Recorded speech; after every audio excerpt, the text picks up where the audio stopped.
I guess when I'm thinking about social entrepreneurship, I try to look at all the existing literature that is out there. And since it's a relatively new field, and there's really only been a literature that's emerged in, say, the last 5 or 10 years, and there's been a couple of issues and special issues in the last 3 years, and that has helped inform my research, and then trying to integrate existing theory and other literature streams into my social entrepreneurship research.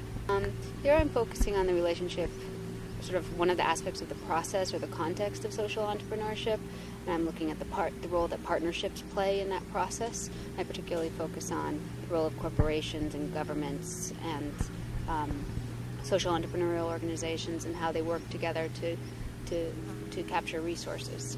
The essence is actually that I want to look in my region for social entrepreneurship. I want to see if the idea of social entrepreneurship, namely be entrepreneurial towards a social goal, also exists within my environment. Because when you read or hear about social entrepreneurship, you always hear about best practices, those big examples, Muhammad Yunus, the Ashoka Fellows, and so on. So I want to really find out if those social entrepreneurs also exist on a more low profile way in my region, which is the region of Flanders in Belgium.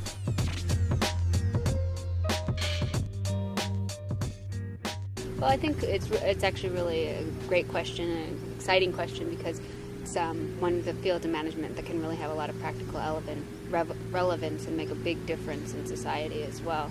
It can help potentially social entrepreneurial organizations make more of a contribution to society, have a bigger impact both in a social way and potentially on an economic way on the populations they serve.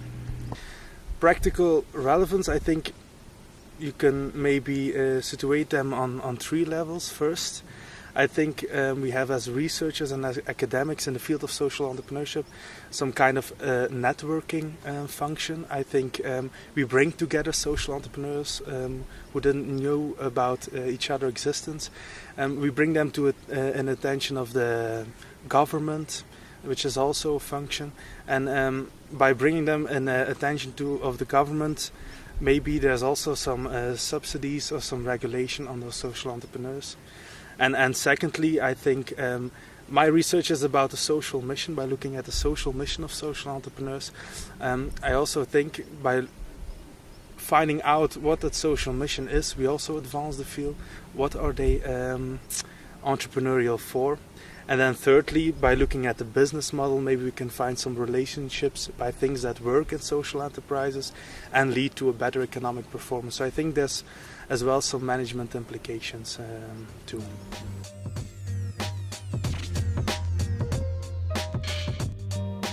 Well, the main challenges, I guess, are probably finding like-minded scholars is one aspect. I mean, one is first maybe looking at the existing literature. A lot of it, as I mentioned earlier, is in special issues or in books, and sort of bringing that together and trying to integrate it with the existing literature and existing theories can sometimes be a challenge.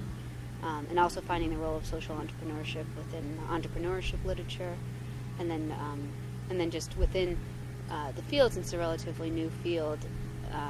At most institutions, there's only maybe 1 or 2 people that are interested in the phenomena. So you have to come to conferences like Oikos to meet other people who have similar interests, get feedback about your work. So that's definitely a challenge, but exciting as well.